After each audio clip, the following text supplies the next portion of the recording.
Hello folks, J. Scott Phillips here and welcome to my channel. Today we are bound for suspense with an investigation into The Moving Target by Ross Macdonald. The Moving Target was the first in the series of Lew Archer novels by Ross Macdonald, and this video was originally intended to be an entry for Dicktember, which was a month-long BookTube event in the month of September celebrating detective fiction. And I'm a couple of weeks late, but hopefully better late than never. So let's get into it. Ross Macdonald was born Kenneth Miller in 1915, and he was married to Margaret Millar, another mystery and suspense writer. Now, she pronounced her last name, her married name, the way it was spelled, Millar, but Kenneth always pronounced it Miller. He got to start writing for the pulp magazines in the early 30s, and between 1931 and 1948, he wrote 4 novels and a bunch of short stories, all under his actual name, Kenneth Miller. And in the early years of his marriage, through the 1930s and into the mid-40s, his wife, Margaret Millar, was having some success of her own writing and was publishing quite a bit and actually earning the lion's share of the family income. And that bothered him. He had always intended to become more of a literary author and not so much a pulp writer or a genre writer. But he figured in order to start pulling his financial weight in the marriage, he better start selling something that could actually get published. So he fell back on an earlier influence of his, Raymond Chandler, and came up with an idea for a sort of an updated version of Philip Marlowe, but more of a post-war private detective rather than a Depression-era detective. And he came up with this detective named Joe Rogers, and he wrote a short story called Find the Woman, which got published in the June 1946 issue of Ellery Queen's mystery magazine.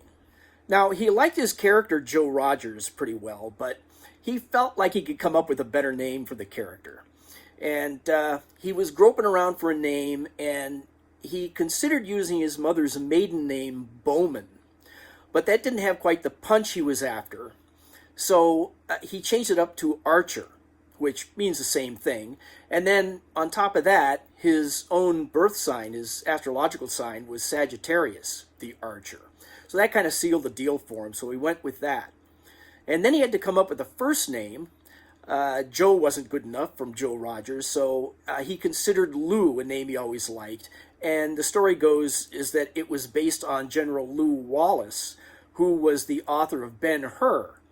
So Lew Archer became his private detective's name, and he liked that also because his initials, L.A., for Los Angeles, because he was going to base his detective in Los Angeles. So in 1948, Miller and his wife were living in Santa Barbara, and he decided to get to work on his first Lew Archer novel. It was going to be a kidnapping case, and he wanted to call it The Snatch. He was looking forward to an advance of about $1,000. He'd written a few books through his publisher, Alfred Knopf, before this, and figured that they would easily want to buy this next book from him. And he considered that $1,000 advance to be fairly standard. So it took him almost a year to write the book, but he finally sent it in, and they hated it. They sent it back with a very discouraging rejection letter that crushed Miller. He was not expecting that at all. He was looking forward to that $1,000 to bring him back up to kind of a more equitable balance on the family ledger there. But they didn't like it at all. They said, first of all, we hate the title. The Snatch is just a bad title. And the story itself is just mediocre, run-of-the-mill kind of stuff. We expected a lot more from the name Kenneth Miller. And they said that they liked Miller, so they didn't want to drop him over this. But they just said, look, put this book aside, forget it, and get back to work and write something better, and then we can talk about maybe publishing your next book. But this one's a no-go. And like I say, this crushed Miller. He'd spent almost a year writing it, and he didn't want to let it go that easily, so he wrote back a kind of a desperate letter trying to make some concessions to save almost a year of his life in writing, and said, okay, first of all, I'll change the title. You don't like the title, we can change that. So he offered up the title The Moving Target, which was a line out of the book. And he said, I'm going to offer up a pen name. I'll write it under a pseudonym. And he came up with the name John Macdonald, based on the first two names of his father, John Macdonald Miller. And and then he also said that any other edits, any other specs you want to send me, I'll punch it up however you feel that it needs to be done. And then how about that? So, like I say, Knopf liked Miller, and so they agreed to his terms, but they said that they're going to have some of their own terms on top of it. First of all, we're going to cut the advance from $1,000 down to $500, just chopped it in half. And they also said the royalties, which are usually 17%, they were going to give him only 15% under this pseudonym, because they didn't feel like the book was up to par.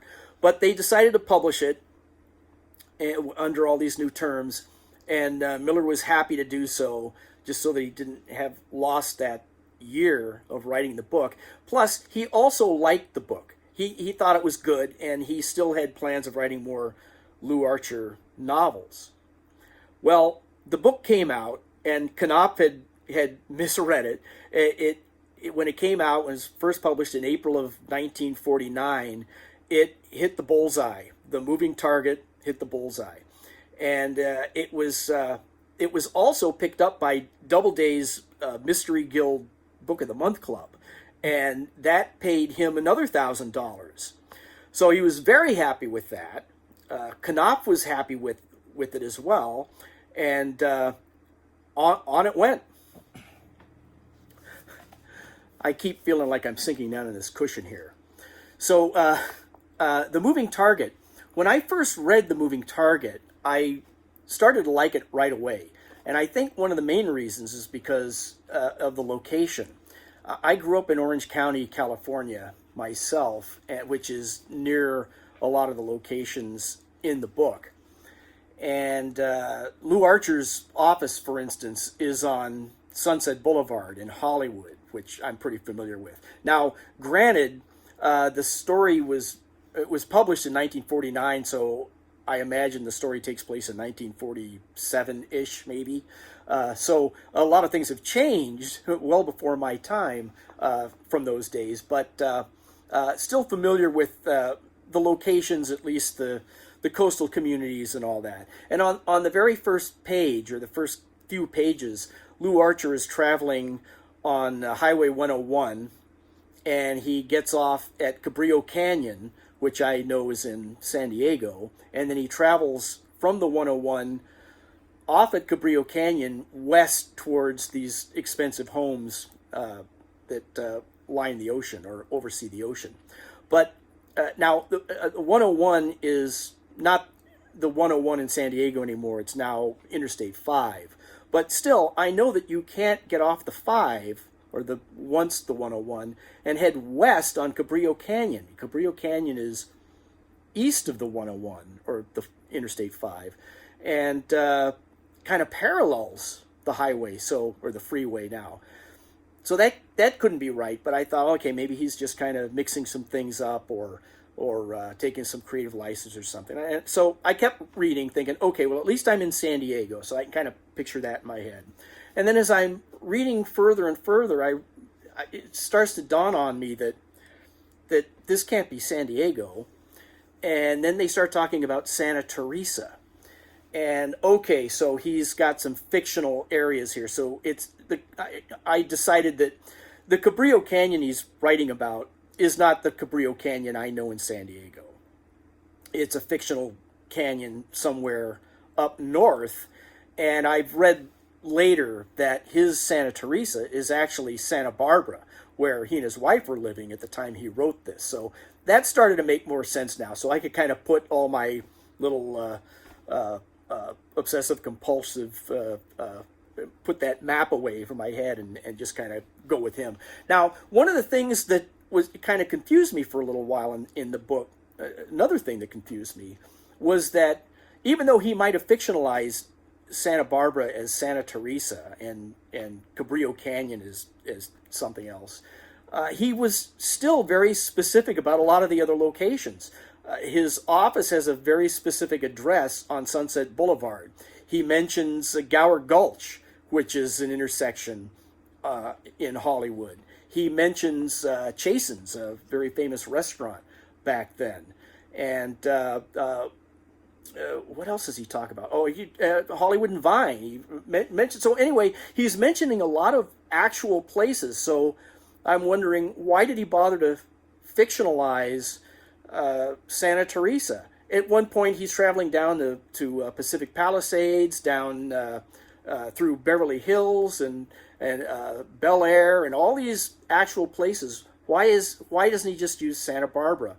And later in the book, I start to realize that, okay, well, Lew Archer as a detective is coming, kind of crossing swords with the local sheriff's department, and he's got to make the sheriffs in that town look kind of stupid.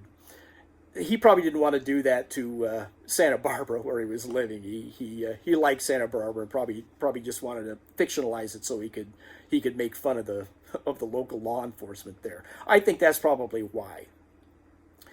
Whether it is or not, I don't know. It's still a very fun story. Now, aside from the local color in the story, which I really like, I found that I really enjoyed Macdonald's writing style.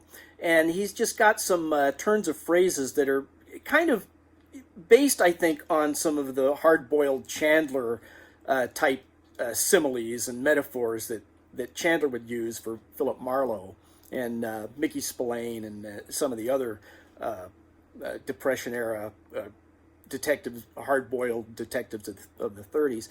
Macdonald kind of had some of that going on, but it was a little more poetic somehow. And when I was reading this book a few weeks ago, one night I was out with some friends, and it was getting kind of late, and we were about to head out, and I said something like, well, shall we head for home or head for brighter lights? And as I said that, I thought, why am I saying that? That sounds familiar. And we all decided we were just going to head home at that point. So while I was driving home, I'm kind of pondering over that line, which I kind of liked. I was a little proud of myself for a line like that. And then it struck me that, it was a line from The Moving Target. So lines from the book are creeping into my own rhetoric, I guess, somehow, like a lot of movie quotes or TV quotes. And speaking of that, there's a scene where one of the characters, Lew Archer, gets in a fight in an alley, which is kind of a standard fare. But it's broken up by a guy that he met a little earlier in the book and kind of saves Archer's hide at that point. And Archer says, "Where did you come from?" And the guy says, "Out of the everywhere, into the here." And that sounded familiar to me. Like I say, a lot of quotes from movies and TV shows kind of rattle around in your head. And that one sounded a lot like a line from an old Star Trek episode, I think The Wink of an Eye, where Kirk appears out of nowhere and surprises Scotty. Scotty says, "Where did you come from, Captain?" And he says, "Out of the nowhere and into the here." How did they pick that up? Did Star Trek pick that up from Ross Macdonald? So I Googled it and found out that it's actually from, it gets used a lot apparently in literature, but it was picked up from a poem called Baby, which was published in 1895 by George Macdonald. No relation. But finding little nuggets like that when you're reading things, and it triggers other things in your head, always makes a book a little more fun to read, I think. Another thing I noticed about Macdonald's writing style is when he was describing a new character as he would come across them. Again, a little bit in the Raymond Chandler vein, but he would often describe these characters, trying to capture their personality by describing that character's eyes. And a couple examples here: when he meets Mrs. Sampson, who's his client, he says, "I looked down into her eyes, the eyes of something frightened and sick, hiding in that fine brown body." So that kind of conjures up a certain image of Mrs. Sampson there, just through the expression of the eyes. And then Mrs. Sampson's 20-year-old daughter, who is quite lovely and just learning to exploit her womanhood, is described as, her wide green eyes were dazzling and strange in her brown face, like light eyes in an Indian. Remember, this was 1949. And then the houseboy, Felix, is described as, Felix's steady smile was a mask behind which his personality waited in isolation, peeping furtively from the depths of his bruised-looking eyes. And then there's another character, Faye Eastabrook, who's sort of a washed-up movie star who's on the downhill track. And she's described as, Mrs. Eastabrook looked up at us with an eye like dark searchlights. Then a little bit more about some of the fictionalized local color. There's a bar called the Wild Piano, which is, I think it's in Hollywood somewhere, but it reads like one of the old smoke-filled, dingy bars, jazz clubs, nightclubs of the day that you might have found at one point on Central Avenue in Los Angeles. But it's just really seedy in there, and you, just as you're reading it, you can smell the cigarette smoke and the furniture and all of that, and quite enjoyable to read that. I wish there were places like that still, but there's a few jazz clubs here and there, but they're nothing like the old days on Central Avenue. Not that I remember, way before my time, but reminiscent of, if you ever saw the old TV show Peter Gunn, the nightclub that a lot of the scenes took place there was Mother's, and it kind of has that sort of a feel. So that hard-boiled, I don't think Peter Gunn took place in Los Angeles, but it could have been anywhere. But that nightclub was certainly a Central Avenue type of joint. And then also just the adventures that Lew Archer finds himself in. A lot of times in the book, he's not really making a lot of headway in solving the case, but he's tracking things down, and he gets in and out of trouble all along the way that just keeps you turning the pages. Now, if you've seen any of my other videos on this channel, you probably know by now that I love book cover art. And a good chunk of my library is collected because I just like the cover art. In fact, I've got quite a few favorite books that I have many different editions of, just because there's so many great covers that go with them. And some books I've actually bought, and you probably have too, where you've bought, or where I've bought, just for the cover art or the illustrations inside alone, regardless of what the book is like. But it's always great when it's a great book and great cover art together. And as an art director and creative director in advertising and marketing for most of my career, I won't say how many years it's been, quite a few. But I just love talking about the artwork. So let's take a look at some of the cover art and various editions of The Moving Target down through the years. And just to keep it to a manageable number, I'm going to just talk about US editions. And one of the great things about the cover art is not only does the artwork help to tell the story of the moving target, but also tells kind of some of the behind the scenes, the history of the publishing of the novel down through the years. So let's take a look.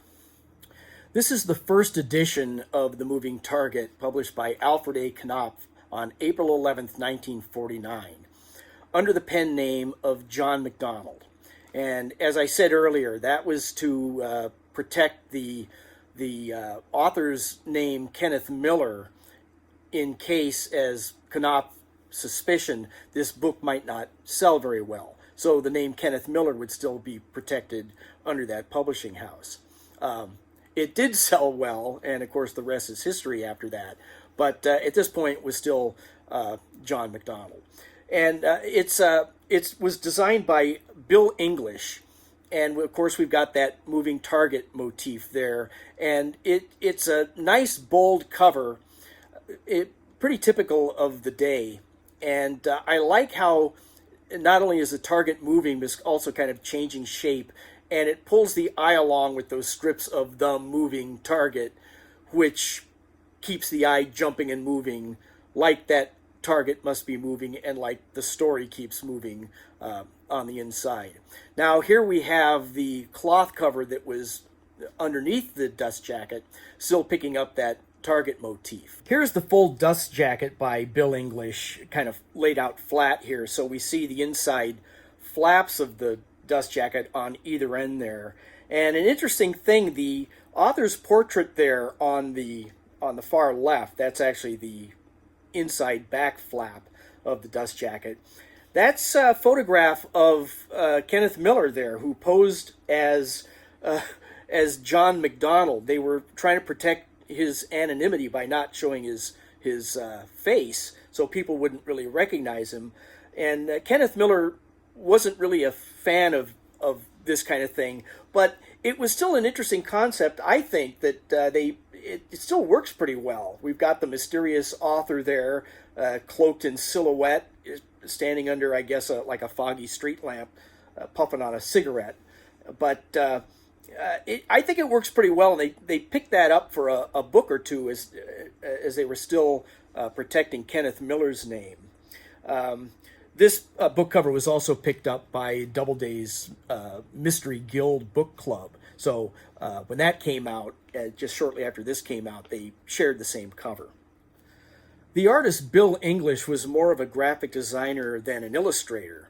And so he worked a lot in the big flat colors that could easily be cut out by hand often, or shot with a copy camera as just solid flat colors and put together mechanically rather than having to separate out full color photography or illustrations. They often didn't even have full color photography yet in those days. So most book covers that you saw were printed fairly cheaply, but they were nice and bold and very graphic in nature most of the time. And these are just a few examples of some of Bill English's other covers. You can see there's quite a few mysteries there. There's a Rex Stout, for instance, and there's even there's The Drowning Pool by John Ross Macdonald. That's the second Lew Archer novel that would come out later. Pocket Books was the first publisher of mass-market paperbacks in the United States. And a year after the first edition came out, Pocket released the first paperback edition of The Moving Target.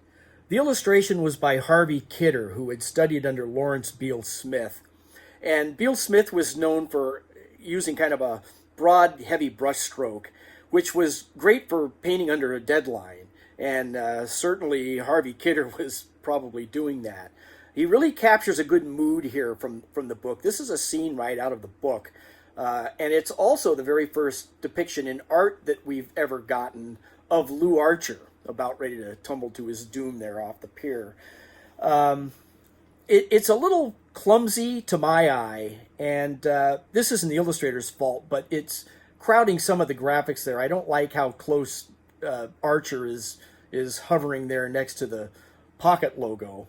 But that might just be me. Most people don't worry about that kind of thing. But if I had been art directing this, I might have tried to nudge some things around a little bit so that wasn't the case. Kind of pulls your eye away from it. Now, as long as I'm nitpicking, I want to point out the caption, the little blurb here up in the top by the Action that is trying to get you to read more of the book or to buy the book. And this is depicting a scene right out of the book. So if you're going to do that and you're going to pull a quote out of the book, at least get the quote right. The line says, "The knife in my hand didn't stop him. He came at me like a bull." Well, good enough, but in the book, it's actually a rusty file, not a knife, and probably nobody cares about that. But if you really look closely at Archer there, he is holding a rusty file that isn't a knife.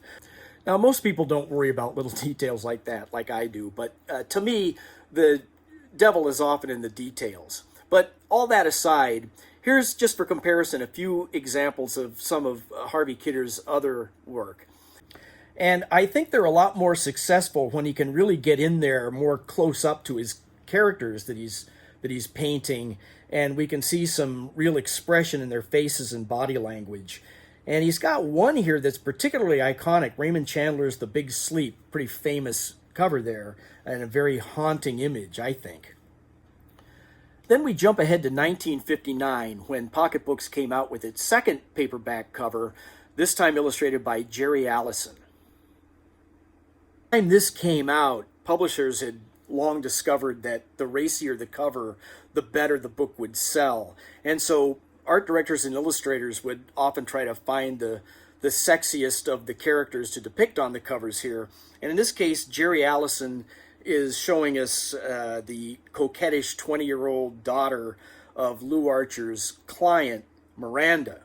And here we see her kind of, looks like facing off Lew Archer there. She's got her hand on a gun. That's not really accurate to the story. Miranda never wielded a gun at Archer, but it was provocative, and something about girls with guns maybe.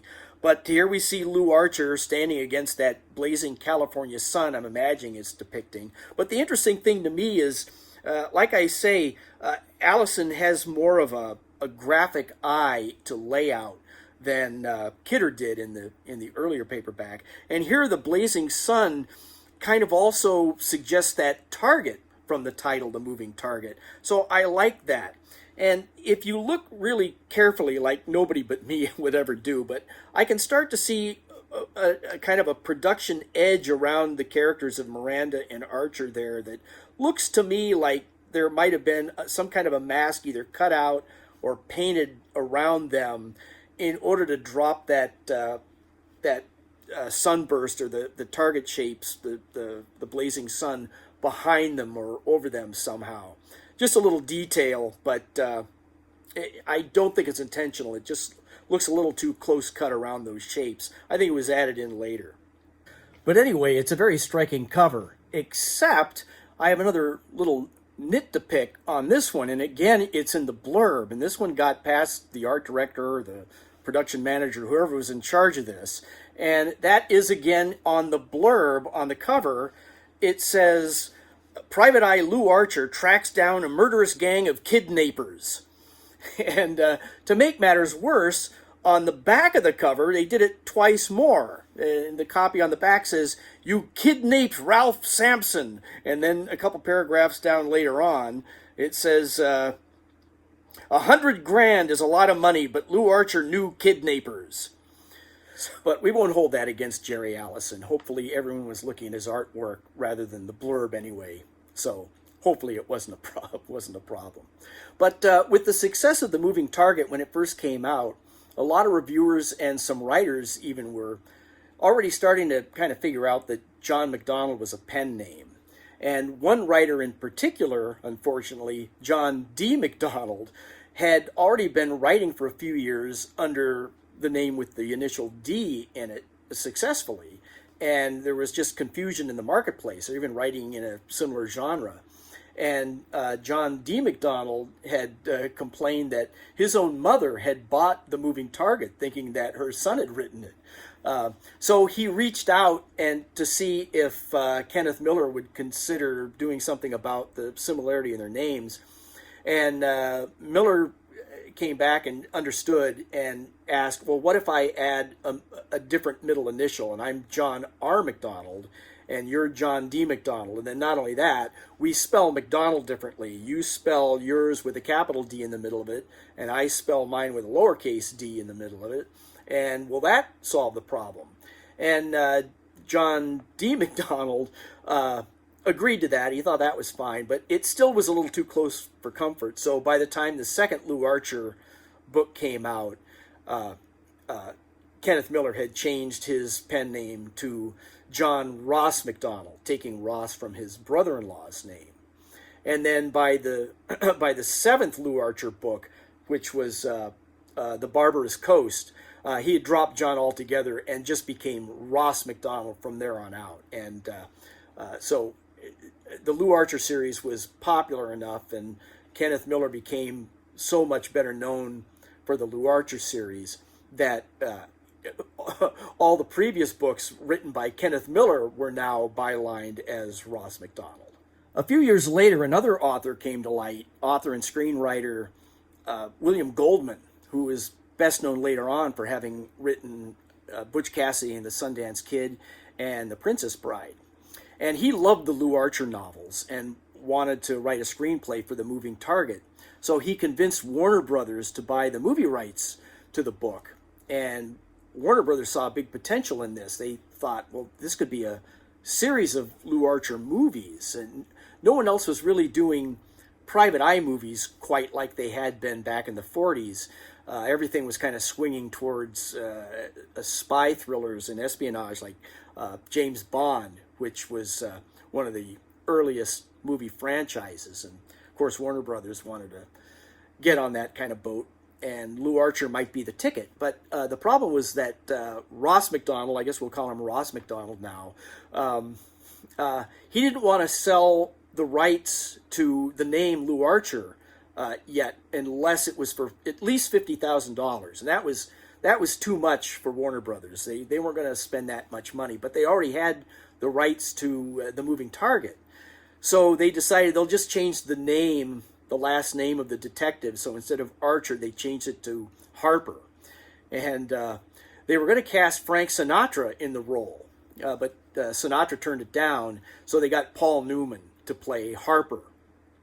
And so in 1966, Pocket Books came out with the movie tie-in for Harper, and came out with this cover. It was just called Harper, and that's the only time in this publication, in this edition, that the name Harper appears, because on the inside, it is a moving target by Ross Macdonald, starring Lew Archer.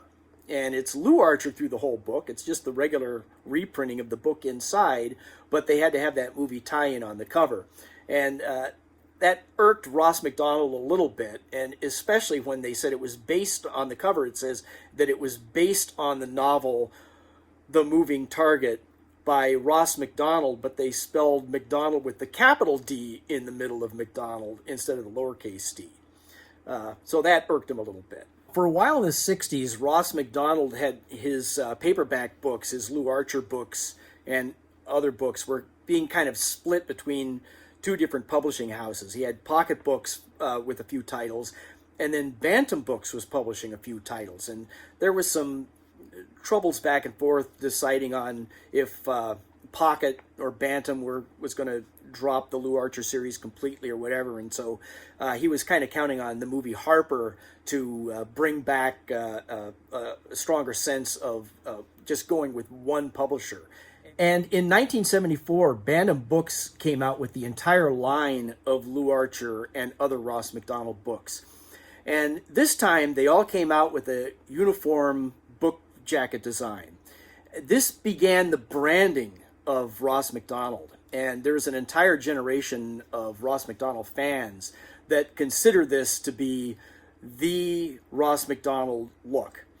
And here's the cover for The Moving Target, which is pretty representative of the entire line. They all had that big, bright, bold, solid color in the background, and then the very heavy serif block shadow type taking up most of the cover, with a little rounded rectangle down at the bottom that would always give you a little slice, a little peek, kind of like looking through a mail slot, I guess, into something that was indicative of the story. Although, in many cases, it was really hard to tell what was really going on in those little photos. In this case, maybe that's Miranda, I would guess. Seems to be the best candidate for that. But it's ambiguous enough that this little sliver of a photo here would work just as well on any of the other Lew Archer books or Ross Macdonald books, I think, because there's always going to be a beautiful woman that figures into the story somewhere, and that could be any of those women on this one. But it was certainly production-friendly and very recognizable on the bookshelves as a Ross Macdonald book, except that, was it? Because Bantam Books at the same time had a bunch of other books out with the very same approach, the same font, the same style, and everything. Here's a few examples of that. You can see that they're not all Ross Macdonald books. I put one in here just so you can, just to kind of demonstrate that the Ross Macdonald books amongst a bunch of other Bantam books just gets lost. So is that really a brand for Ross Macdonald, or is that just an easy gimmick for Bantam Books in their art department there, cutting corners? However, it definitely was accepted by Ross Macdonald fans as the Ross Macdonald look and the Lew Archer look. And in fact, Paramount Television was planning a Archer TV series, and they were going to pick this up, and they produced a pilot for the Archer series called The Underground Man, starring Peter Graves. And here are some of the title frames from that pilot episode. You can see it's using the same block serif display font with the shadow and the rounded rectangle, little slivers of images against a solid color background. And then when the pilot sold, it went into production as the TV series Archer, starring Brian Keith. And again, they picked up the same look and feel. They changed the background colors, but that's right on brand. And away they went. The problem was they had produced 6 episodes, but the series just was getting horrible ratings. So only 2 episodes ever aired. So there's another 4 episodes of the Lew Archer series out there somewhere that we've never gotten to see. 5 years later, in 1979, Bantam decided it was time to revitalize their Ross Macdonald covers, and they tapped our old pal Mitchell Hooks to create artwork for the Lew Archer line. And I talked about Mitchell Hooks in a previous video that I did about the James Blish Star Trek adaptations. Mitchell Hooks created the artwork for Star Trek V, and I'll leave a link down below in case you're interested in looking at that one. But Mitchell Hooks was, as I say, tapped to do the new Lew Archer covers, and here's his cover for The Moving Target. It's a good example of the entire line of illustrations, but Mitchell Hooks' concept was to come up with a tight composition anchored by a close-up of Lew Archer, usually holding his pistol, and then surrounded by people or objects or scenes from that particular book. In this case, we've got the guru Claude, who owned the temple on the mountain, or at least had the rights to the temple on the mountain in the story. But I don't think he got the character quite right. We see too much of a kind of a hip, slender guru type of character here, whereas Claude was actually an older, kind of stockier character, kind of effeminate. The description in the book doesn't quite match the guy on the cover here. But on the right side there, we see the lovely Miranda, and I think he captured her pretty well. She's kind of ghosting off in the background. Then down below, we see the truck that is often transporting illegal immigrants from Mexico into Bakersfield and up and down the coast. It's a nice, clean, and bold approach to this series of books here. Much more successful, I think, than the previous line with the big blocky type and the little sliver photo there. But just for comparison, here are just a handful of some of the other Lew Archer covers by Mitchell Hooks. But just you can really get a sense of these books on the bookshelf. They really tie together, and all in a series. They look great together on a bookshelf, I think, and probably sold really well. After a while, those big blocky letters on the earlier Bantam line, along with all the other Bantam books that look very similar, these must have popped out. Now, when these covers came out, they were not really appreciated by established Ross Macdonald fans. These didn't look like Lew Archer books to them. But eventually they became accepted and actually preferred by a lot of Ross Macdonald fans. And to me, it's a much more successful line of covers and a much clearer brand for Lew Archer than those other books that looked like so many other Bantam books in the same era. Now, if you've got a clothespin handy, you probably want to grab it right now and clamp it firmly on your nose, because the same year in 1979, Greg Press came out with this edition. The illustrator or designer for this is not credited, so I don't feel like I'm really picking on anybody.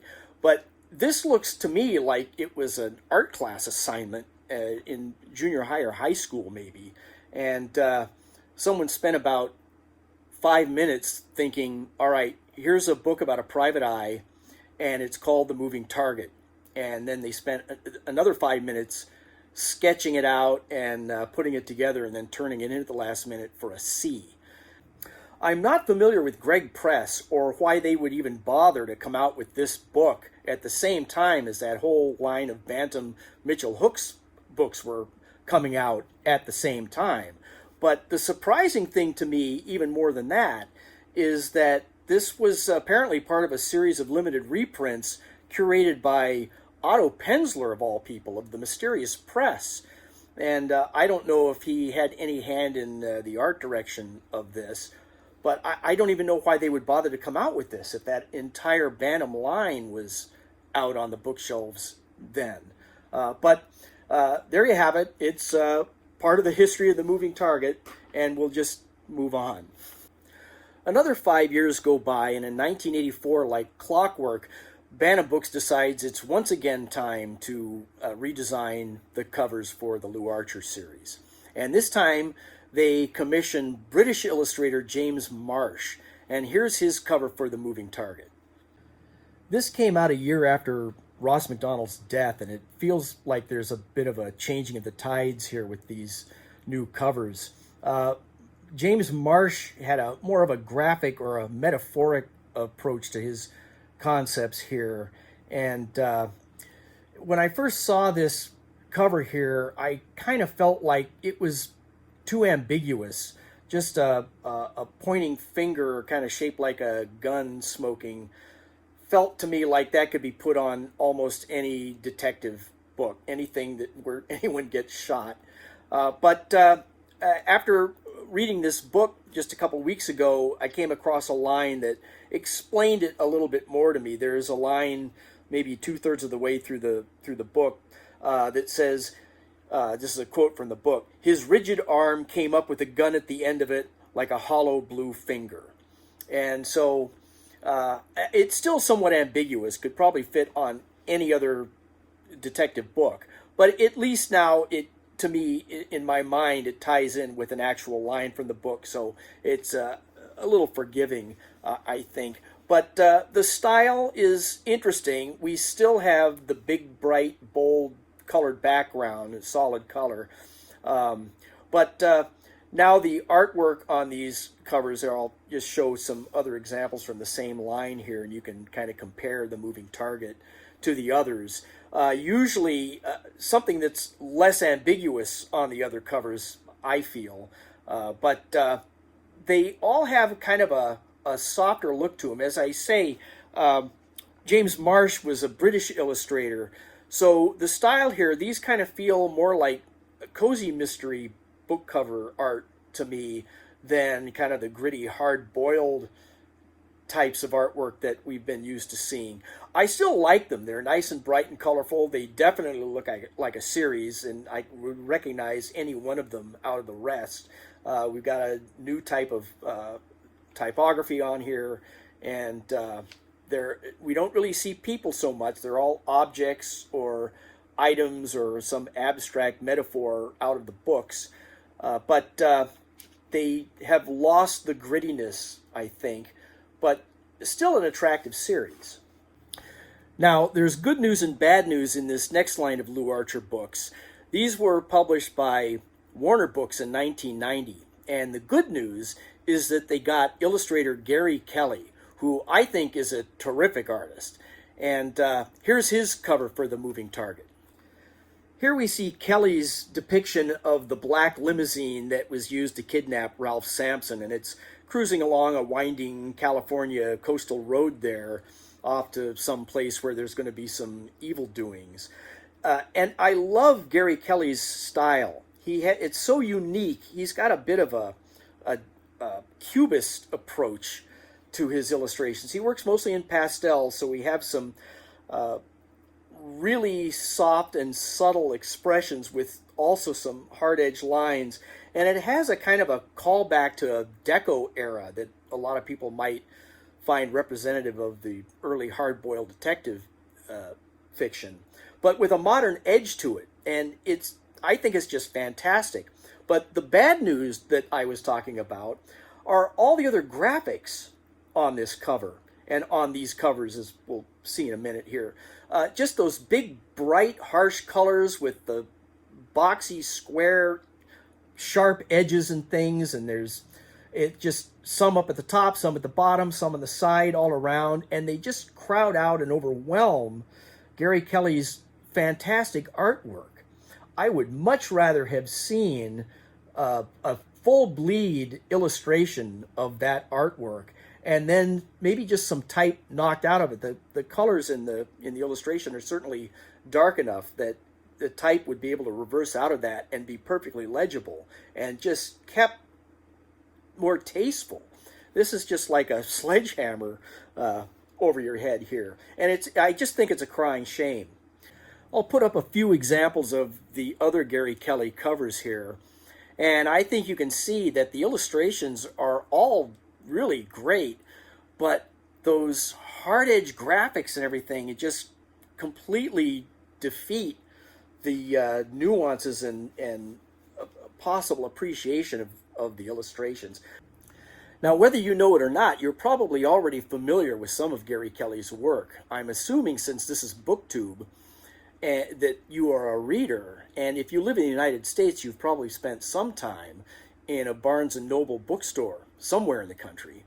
And if so, then you've probably seen some of those big murals of the caricatures of the authors and writers that are displayed up over the counters or the bookshelves in all of those stores.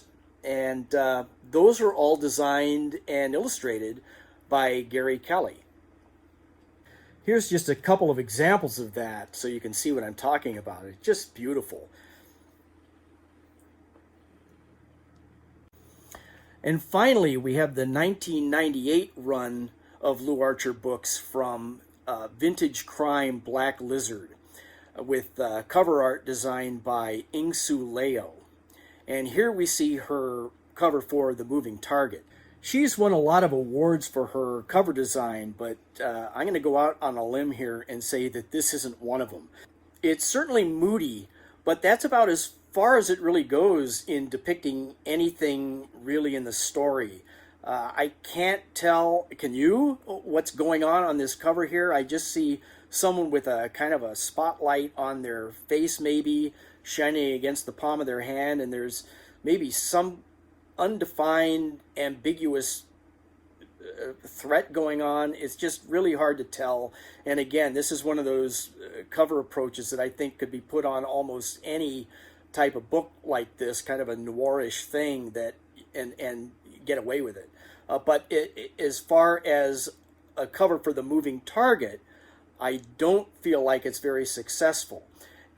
Even the type is hard to read. I can see Ross Macdonald on there, kind of. It's blending into the guy's arm there in the same color.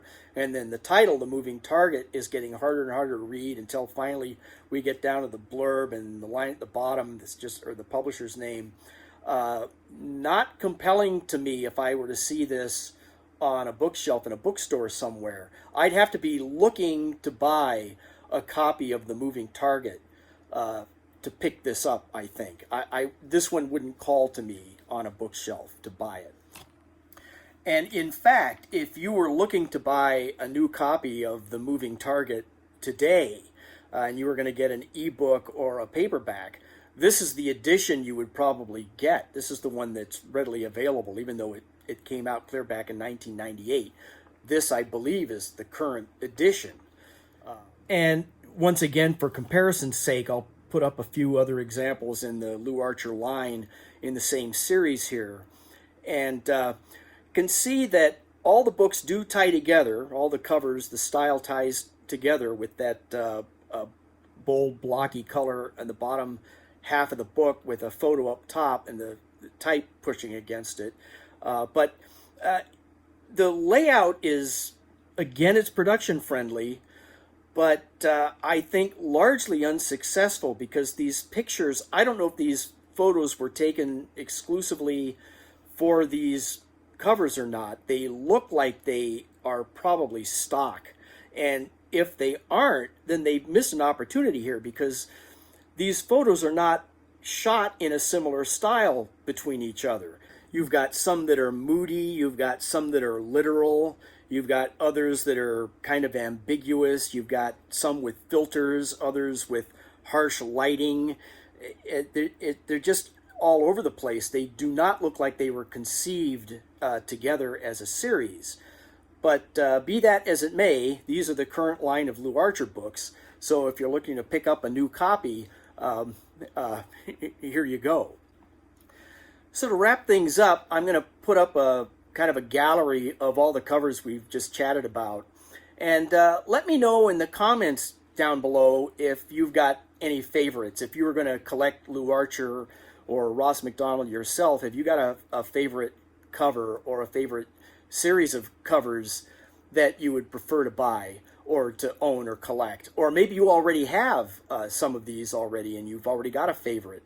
And maybe let me know what those are and why you prefer those over some of the others. Maybe it's kind of an interesting way to compare notes here. But for me, my favorite cover of all of them is probably the standalone one, the Jerry Allison, maybe for obvious reasons.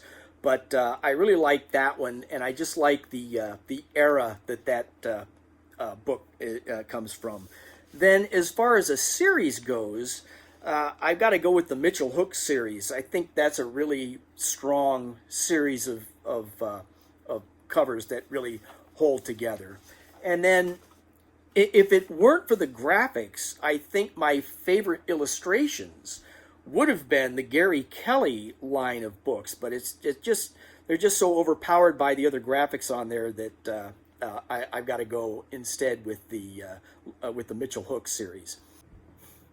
So there you have it, folks. I hope you enjoyed that. I had a lot of fun talking about some of the stories behind the story of The Moving Target and some of the artwork that tells even more of the story, I think, the history of the publication and all that. Always love talking about the artwork, I think you can tell. And so with that, I'll let you go so you can get back to reading some of your own books. And anyway, I hope to see you again soon and look forward to chatting again. Thanks a lot.